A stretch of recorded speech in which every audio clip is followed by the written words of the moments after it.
Si encore il y avait des jolies phrases qui ont été prononcées, pour parler à l'RSE le plus concrètement possible, je vais demander à Florence Méo, à Hubert Vidal, à Gilbert Libéros et à François Coulon de venir nous rejoindre. Florence Méo, directrice générale d'AFNOR Certification. Hubert Vidal, associé fondateur de FIL RH, RH comme ressources humaines. Gérard Libéros, PDG de la coopérative Socorem, on est à Toulouse, et référence RSE nationale. Et François Coulon, de la coopérative CNE, dans l'électricité, qui est à Vaux-en-Velin. Bonjour, installez-vous, je vous en prie. Alors, on va, pour beaucoup de gens, la RSE, c'est très débilleux, c'est très abstrait. Et on va essayer, vous allez essayer de prouver le contraire. On va parler de bonnes pratiques, on va parler de gouvernance, on va parler de droits de l'homme, de relations de travail, d'environnement, de conditions de travail, d'intérêt du travail. Vous avez vu la fille qui croyait que ça allait en donner plus. En fait, ça donne de l'intérêt du travail.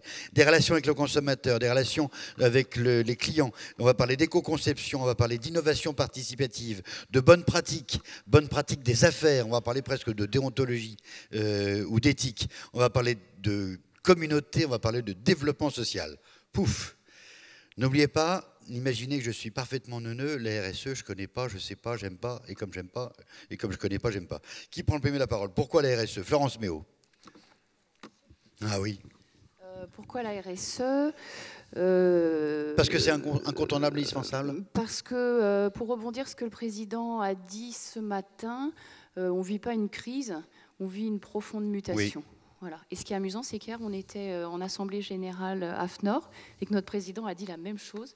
Il a dit « je ne veux plus entendre parler de crise parce que maintenant, c'est à vie ». Oui. C'est simplement le monde qui a changé.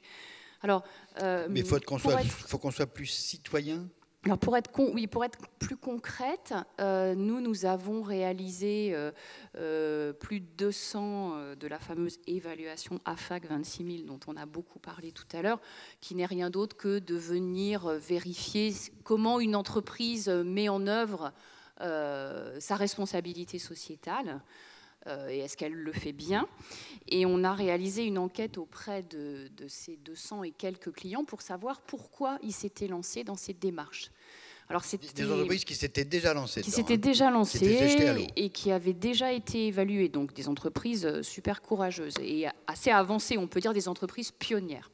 Alors, toutes avaient l'impression de répondre à un engagement citoyen. C'est-à-dire qu'il est assez rare qu'on se lance dans la RSE si on n'a pas une petite fibre de « je fais quand même ça pour moi, mais je le fais aussi pour le monde », parce qu'on sait bien que le développement durable, c'est un enjeu pour tout le monde. Des valeurs.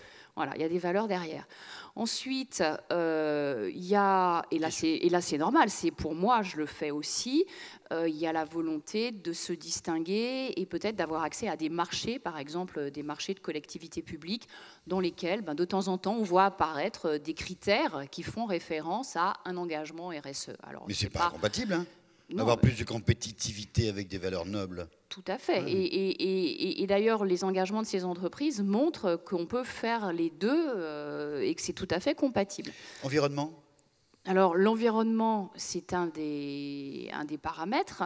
L'environnement, une démarche RSE, elle vise à davantage préserver l'environnement.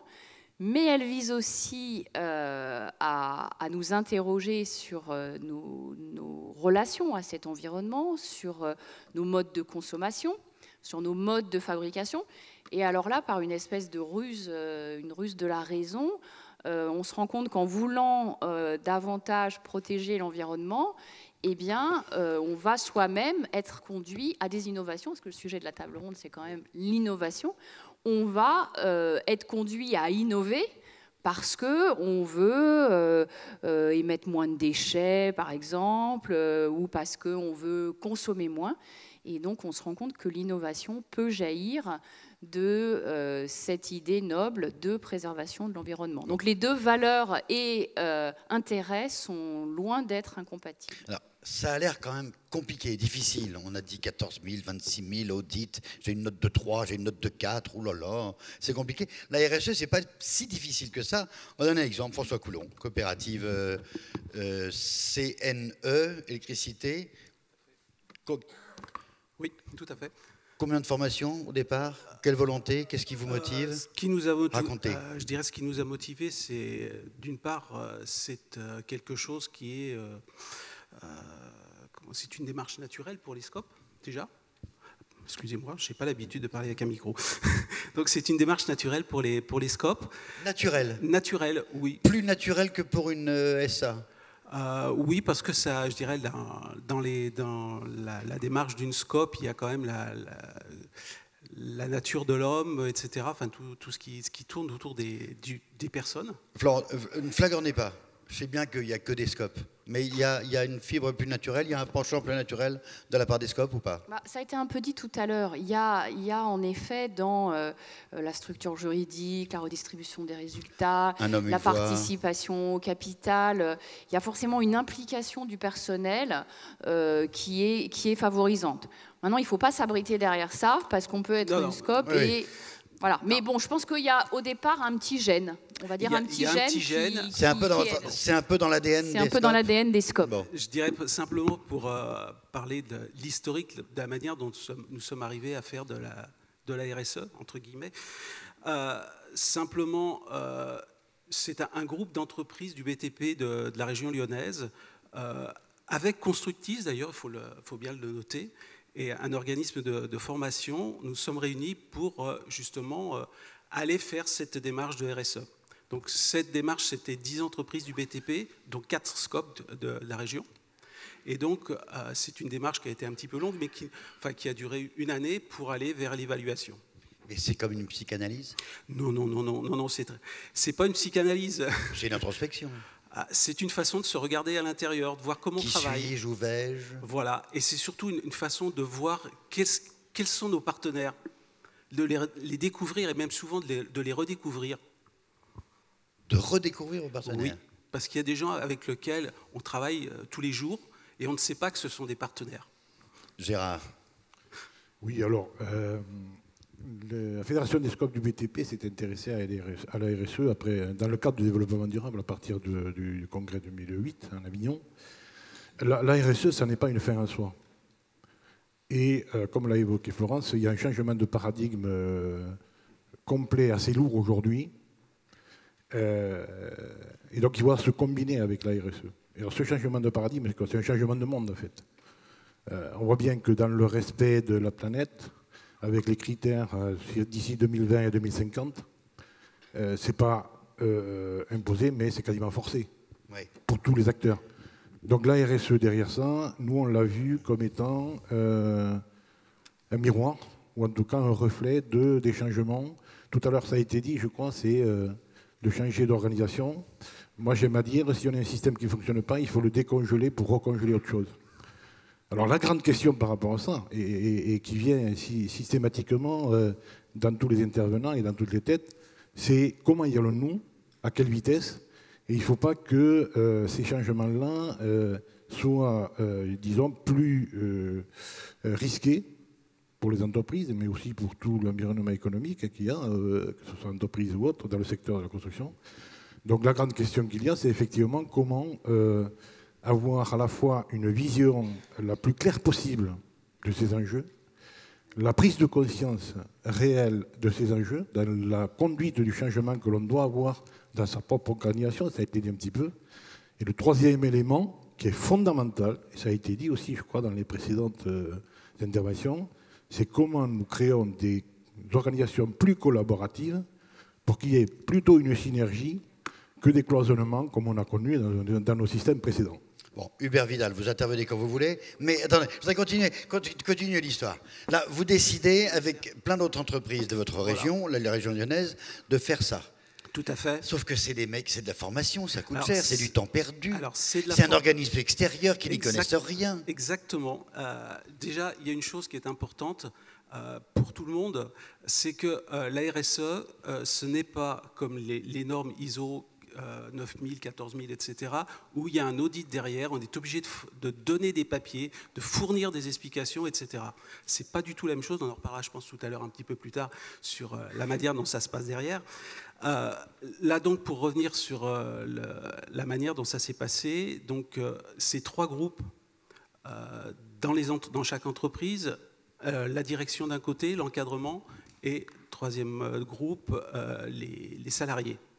Chacun avec comment dirais-je, une fonction un petit peu différente sur la manière de voir comment ils perçoivent la RSE, comment ils vont la mettre en place à leur niveau. Introspection? Un petit peu d'introspection, parce que ça permet de vérifier comment on travaille et de se remettre en cause. Travailler autrement. D'abord la parole à Florence Méo. On va travailler autrement après? Vous allez changer mon boulot? C'est un peu le but de travailler autrement. Il y a même maintenant des grands savants du marketing américain qui disent revisiter la chaîne de valeur. C'est pas rien ça, revisiter sa chaîne de valeur. C'est vraiment remettre le métier sur l'ouvrage et me reposer les questions à chaque étape sur comment je fais. Comment je fais dans mes modes de production, comment je travaille avec mon personnel, comment je travaille avec mes clients. Mes clients sont-ils les bons clients? Mes fournisseurs sont-ils les bons fournisseurs? Est-ce que je me suis posé ces questions? On se rend compte chez les clients qui font ce travail qu'il y a énormément de questions qui ne se sont jamais posées. Et ils découvrent des choses. Ils découvrent par exemple des marchés qu'ils n'avaient pas attaqués, des fournisseurs avec lesquels ils n'avaient pas travaillé. Ça a l'air bête, hein, ça a l'air un peu simplet.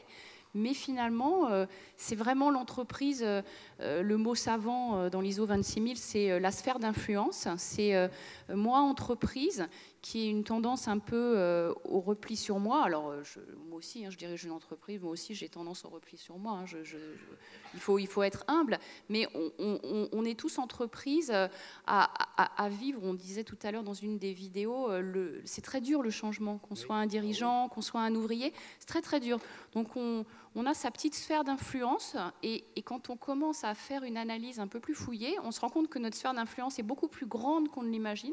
On se rend compte que nos parties prenantes sont beaucoup plus nombreuses et quand on commence à s'y intéresser, quand on commence à essayer d'avoir un impact sur davantage de personnes avec un angle de vue différent, il y a des tas de choses qui jaillissent, des tas d'idées, l'innovation en fait partie, mais la RSE, c'est tout ça. Ça donne la pêche ? Ah oui, ça donne énormément la pêche. Là, la dame parlait du sens que sa collaboratrice trouve. Oui. Nous, c'est ce qu'on perçoit. Ça donne du sens. Et on va tous avoir la banane comme Félicie. Vraiment, les entreprises qui se sont lancées dans ces démarches, encore une fois, elles ne sont pas extrêmement nombreuses, mais celles qui se sont lancées dans ces démarches, on sent qu'il y a du jus. Ça donne du jus ? Ça donne du jus, ça donne des idées, ça ouvre les yeux sur notre environnement, au sens large du terme. L'environnement, ce n'est pas que la pollution. Bon, Hubert, vous n'avez toujours pas eu la parole. Merci. Ça donne du sens ? Ça donne du sens et surtout, je crois que ce qui est important... Juste un instant, c'est quoi votre métier, vous ? Moi, je fais du conseil en ressources humaines, donc des conférences, du recrutement, et je réfléchis, j'écris des articles, je réfléchis un peu sur le management. Et la RSE, c'est prendre le temps de réfléchir à son environnement.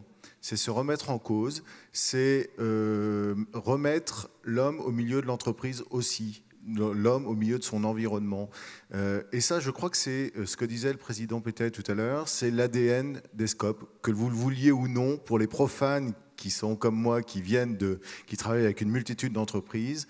Cette sensibilité de l'homme au cœur de l'entreprise, elle est palpable dans les Scopes. Elle reste palpable. Et donc ça, c'est important. Après, la RSE, c'est donner du sens. Et du sens, c'est dans l'innovation managériale aussi. Donc, l'homme au cœur de l'entreprise, dans l'innovation managériale, qu'est-ce que ça veut dire ? Tout simplement, c'est faire comprendre à chacun qu'il a sa place, qu'il a un rôle dans l'entreprise et qu'il a une mission. Il n'a pas un métier, il n'a pas autre, il a une mission, une vraie mission. Et cette mission, c'est lui donner la responsabilité, lui faire prendre conscience de sa responsabilité pour participer à une organisation. Et donc c'est vraiment de la prise de conscience, c'est de l'accompagnement. Bon, j'élargis ma sphère, je vois plus à 360 degrés. Et l'innovation, elle arrive comment ? Alors, l'innovation, déjà, il y a des études théoriques quand on fait des recherches. Alors nous, on a une chaire, AFNOR entretient une chaire à Dauphine. Pour l'instant, on a plutôt des conclusions des démarches qualité et environnementales. dont on a acquis la conviction, nous en France, que leurs conséquences amènent l'innovation. Et les Américains, de leur côté, eux, parce que la RSE, c'est plus récent que la qualité, l'environnement, hein, c'est plus global. Les Américains, eux, ont travaillé à Harvard, enfin dans tous les endroits, avec énormément de gens intelligents au mètre carré. Ils ont travaillé sur des échantillons d'entreprises ayant mis en place des démarches de responsabilité sociétale. Et à grande échelle, on voit que l'innovation jaillit de telle démarche. L'innovation produit. L'innovation produit. Par exemple, quand vous vous séchez les mains. Alors, bon, moi, je suis désolée, je ne suis pas une spécialiste du bâtiment et on n'a pas encore un échantillon assez grand de clients évalués dans les scopes de BTP. Mais quand vous vous séchez les mains, par exemple, dans un sèche-machin là, qui prend 10 secondes.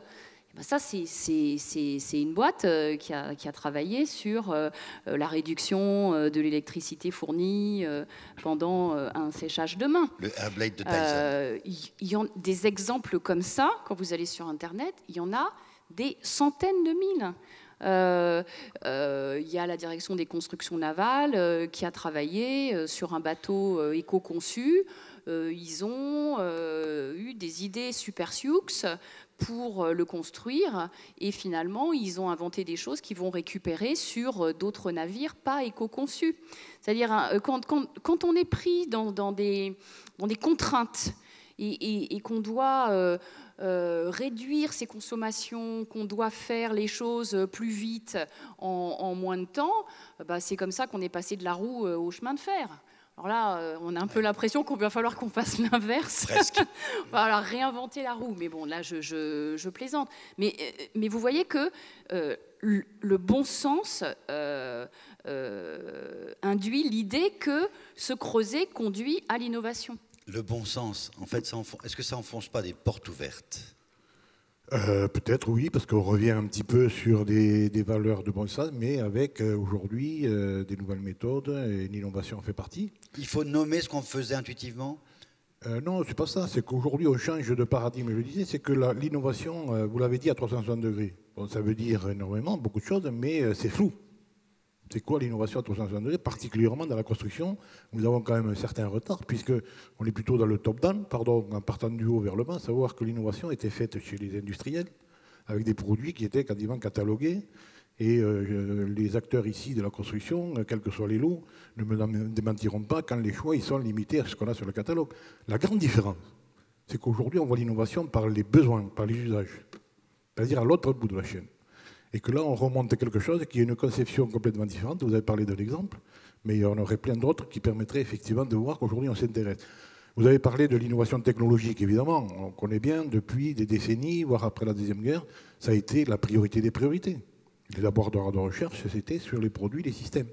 On a énormément de produits sur les stagiaires aujourd'hui et qui pourraient être utiles pour le bâtiment. Il suffit d'aller les chercher. Les transferts de technologie, des systèmes de pointe, ou des technologies de pointe qu'on retrouve dans les acteurs comme l'aéronautique, l'espace, voire l'automobile, il y a du transposable sur des systèmes embarqués dans le bâtiment. Voilà, j'irai pas plus loin dans le circulaire, mais le circulaire, ça veut dire on se met à tourner pour regarder tout ce qui est dans le positif, pour avoir de la véritable innovation, pas forcément en imposant des systèmes, mais en une réponse aux besoins avec les changements de la transition énergétique, des mutations sur le climatique et le respect de la planète. C'est-à-dire, dans les 40 ans, évoluer dans les changements impératifs, mais changer aussi en ayant des changements compliqués dans une vision nouvelle autour de tout ça. Oui, il y a peut-être aussi dans l'innovation, il y a l'innovation technologique, mais il y a aussi dans la manière de voir des choses. Moi, je lisais des documents là, dans ces études américaines, quand la responsabilité sociétale, c'est aussi raisonner différemment. Il n'y a plus le fort qui impose aux faibles, c'est aussi penser aux personnes défavorisées.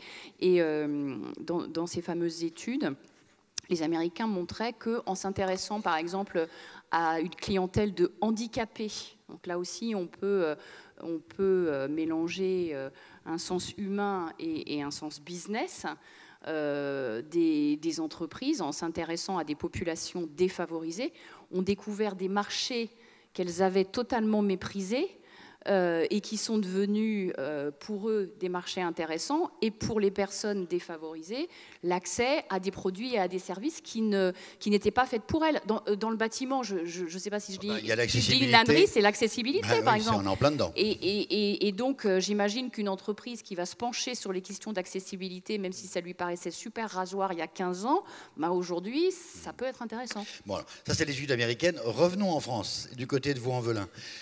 80 heures de formation, audit extérieur. Vous avez 3,5 sur 5 3,5 sur 5. Est-ce que ça a été le bordel dans votre boîte Non, La absolument. révolution culturelle. Non, absolument pas. Totalement. On met la tête en bas. Ce n'est pas la révolution culturelle. Simplement, c'est une prise en compte, d'une part, des résultats de cette évaluation. Et les résultats de cette évaluation nous ont montré qu'il y avait des choses que l'on pensait qui étaient simples.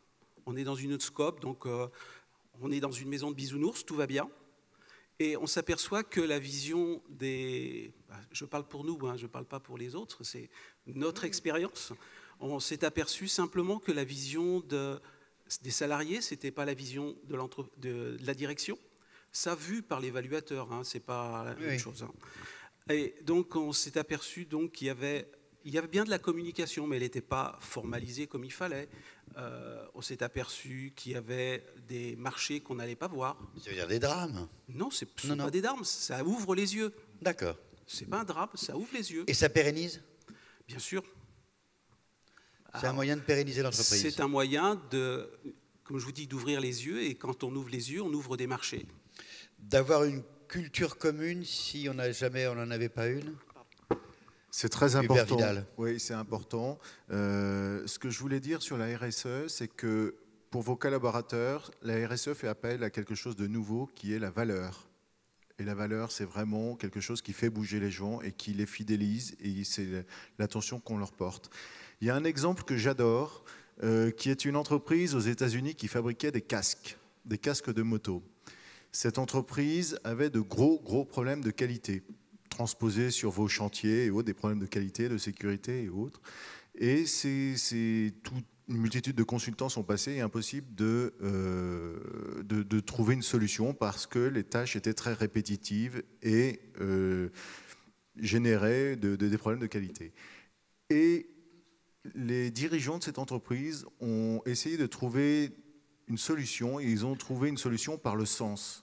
C'est-à-dire qu'ils ont convoqué l'ensemble de leurs salariés en disant « Écoutez, notre métier, ce n'est pas de fabriquer des casques, c'est de sauver des vies. » En fait, chaque fois que vous avez un défaut de qualité sur un casque, vous avez le risque qu'une personne qui porte ce casque ne soit pas protégée comme elle le devrait.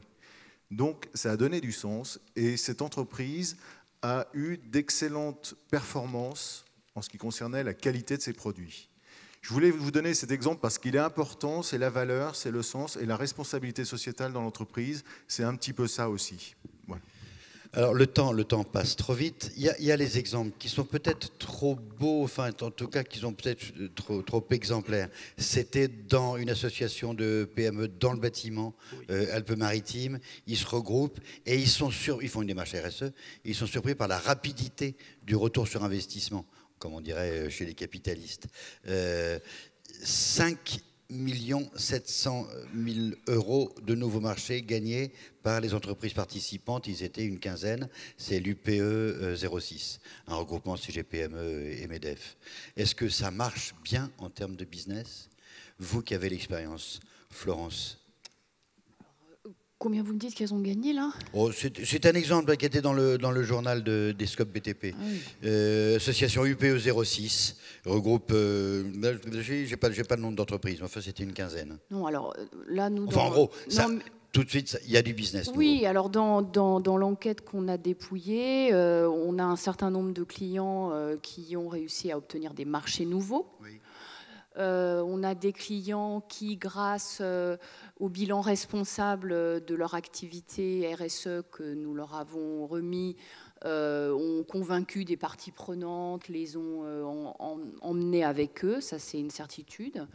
On a aussi l'essentiel de l'échantillon qui déclare avoir fait des gains de productivité. Comme on disait tout à l'heure, les marges, il faut bien les trouver quelque part. Si on les trouve en interne, c'est toujours ça de prix. Ça veut dire qu'il y en avait sous le pied. Hein.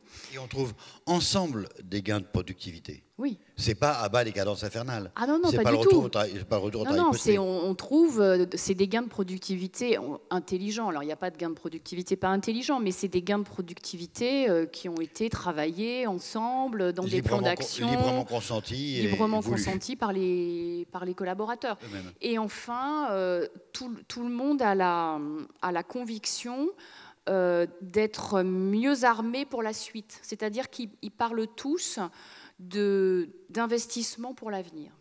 Mais vraiment tous. C'est-à-dire qu'il y a une sensation, il y a le contentement de ce qui est accompli et de l'immédiateté d'un certain nombre de résultats, mais il y a aussi l'impression de, voilà, je me suis mis en selle pour maintenant quelque chose qui va m'arriver. Donc ça, c'est important aussi. Une vision. On manque de raisons d'espérer en ce moment. La RSE en est une, donc. Monsieur le RH, ça donne une vision, ça donne des raisons d'espérer. Ça donne du sens, ça donne une vision. C'est une démarche, c'est toujours l'opportunité de regarder autour de soi et de regarder plus loin dans un monde de mutation. Donc c'est vraiment quelque chose de bénéfique. C'est un plus. Hein. La RSE, c'est une dynamique. C'est une dynamique. C'est la mise en harmonie de l'homme, de son environnement économique, de l'entreprise. C'est vraiment une direction et une dynamique. François Coulon. Je pense aussi c'est une... même si pour nous, par exemple, il n'y a pas de gain immédiat, on n'en a pas, il faut être honnête. Par contre, c'est une nouvelle façon de voir les choses, d'être attentif à ce qui se passe autour de soi, à dialoguer avec les gens, à les écouter, à apprendre et à apprendre des autres en même temps. Prendre et apprendre des autres. Dernier mot, pour conclure. Un slogan, à part positivons.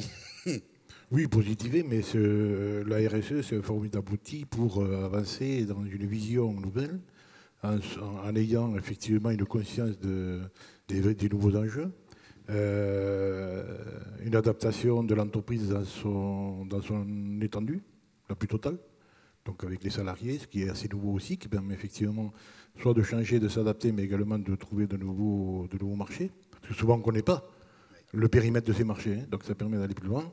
Et puis la RSE, je dis, c'est pas de faire en soi, sauf que si vous y allez, vous serez moins dépendant de ces phénomènes de changement, c'est-à-dire vous anticipez les changements et vous les maîtrisez un peu plus. C'est naturel, hein, ça a été dit, je crois, dans les enquêtes, donc c'est quelque chose d'évident.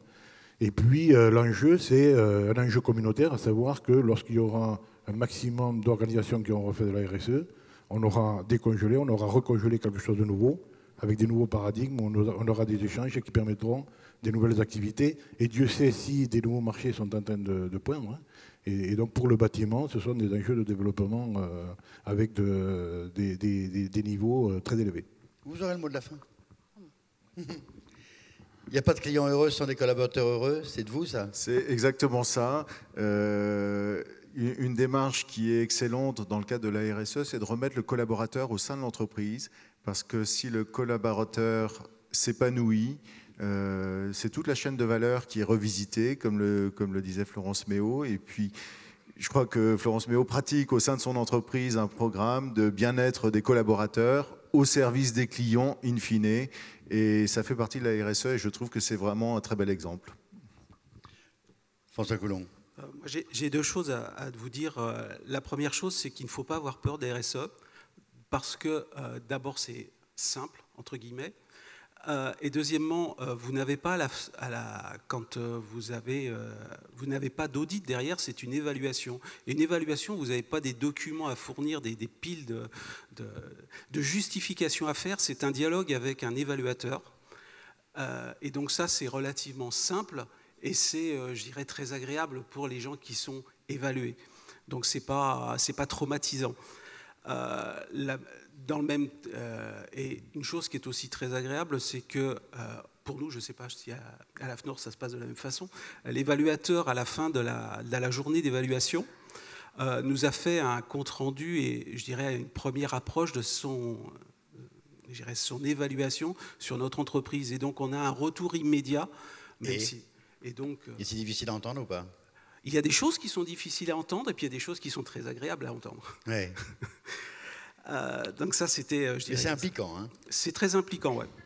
Puis il y a une chose aussi que je voudrais dire, c'est qu'il faut communiquer absolument sur les RSE, parce qu'on s'aperçoit que chez les donneurs d'ordre, et en particulier chez les institutionnels, ils ne savent pas ce que c'est que les RSE. Quand vous leur parlez de RSE, pour eux, c'est de l'hébreu, c'est de l'arabe, c'est du sanskrit, j'en sais rien, mais ils ne savent pas. Donc il faut, si on veut pouvoir... je dirais, se mettre en valeur, se donner des points d'avance avec la RSE, il faut que les gens qui sont derrière, qui vont nous juger sur un dossier, savent à quoi ça correspond et à quoi on s'est engagé. À vous le mot de la fin. Alors, je voudrais quand même rebondir sur ce que vous avez dit. Oui, une évaluation RSE, c'est assez agréable. Moi, j'en ai suivi une dans une coopérative agricole. Et c'est vrai que ça se passe bien en général. Comme la RSE, c'est l'ensemble de l'entreprise, en général, le client, il est très étonné parce qu'il gagne des points là où il ne pensait pas en gagner, parce qu'il y a des tas de choses super qu'il fait. Et il dit « Ah bon, j'ai des points pour ça ?» Bah oui, parce que ça aussi, ça fait partie, c'est soit sur le pilier environnement, social, financier. Et donc, on gagne des points là où on ne pensait pas en avoir. Donc, c'est plutôt agréable. Donc, moi, ce que je voulais dire pour terminer, pour ce qui me concerne, c'est qu'en fait, vous êtes très chanceux dans les scopes BTP, parce que bien souvent, les entreprises, les organismes qui se lancent dans la RSE sont seuls. Et véritablement, comme elles sont encore peu nombreuses, elles sont très pionnières, elles se sentent vraiment pas aidées, pas soutenues.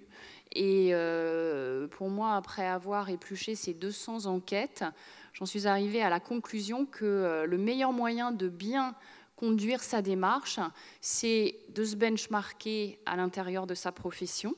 Et là, vous en avez les conditions parfaites. Benchmarker, ça veut dire copier sur son voisin. C'est ça, de vous comparer les uns avec les autres. Et s'il y a une instance professionnelle qui est là pour un peu chouchouter, un peu bichonner, un peu aiguiller, c'est quand même mieux. Et parmi mes 200 clients, il y en a certains qui ont la chance d'être accompagnés par leur fédération, et je crois comprendre que c'est bien le cas des scopes BTP. C'est le cas des scopes BTP. Merci. Merci à vous 4 d'avoir été brefs. Désolé de ne pas avoir assez insisté, vous vouliez qu'on fasse, on voulait le faire sur le côté innovation, hein, ça amène de l'innovation et il va falloir innover. Mais je crois qu'on a donné aux gens l'envie d'avoir envie. Et c'est un début pour commencer à positiver.